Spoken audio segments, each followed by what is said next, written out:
বারবার অপারেশন সিঁদুরকে অপমান করছে তৃণমূল কংগ্রেস। কখনো তারা বলছে যুদ্ধ খেলা, কখনো বলছে গোটাটাই নাটক। আজকে অপারেশন সিঁদুর নাম দেওয়া হলো, খুব ভালো, আমাদের দল সমর্থন করেছিল, কোনোদিন একটা কথা বলে, কিন্তু সেটাকে নিয়েও রাজনীতি করা হচ্ছে। আজকে নরেন্দ্র মোদী 56 ইঞ্চি ছাতির কথা বলে, যারা আজকের 5টা সন্ত্রাসবাদী এসে 26 জনকে খুন করে গেল, যেখানে খুন করেছে পায়েলগাঁয়ে, সেখান থেকে 100 কিলোমিটার দূরে পাকিস্তানের বর্ডার, কয়েক ঘন্টা যেতে লাগে, এখনো পর্যন্ত তার অ্যারেস্ট হলো না। কাশ্মীরে লক্ষ লক্ষ সেনা, যাদের প্রতিটা মুহূর্তে 5 মিনিট অন্তরে সেনা থাকে, সেদিন কেউ ছিল না, হঠাৎ করে একটা যুদ্ধ শুরু হয়ে গেল।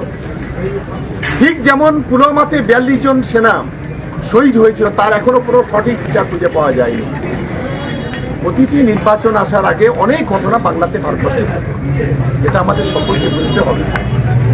তাই আজকে যারা সিঁদুর নিয়ে যারা রাজনীতি করছে, ধর্ম নিয়ে যারা রাজনীতি করছে, আগামী দিনে বিশেষ করে আমার হিন্দু ভাই বোনের, আদিবাসী ভাই বোনেরা যারা আছে এই এলাকায়, তাদের সকলকে এই বিষয়টা নিয়ে গুরুত্ব হতে হবে। সিঁদুরের অপমান আমরা কখনো সহ্য করব না।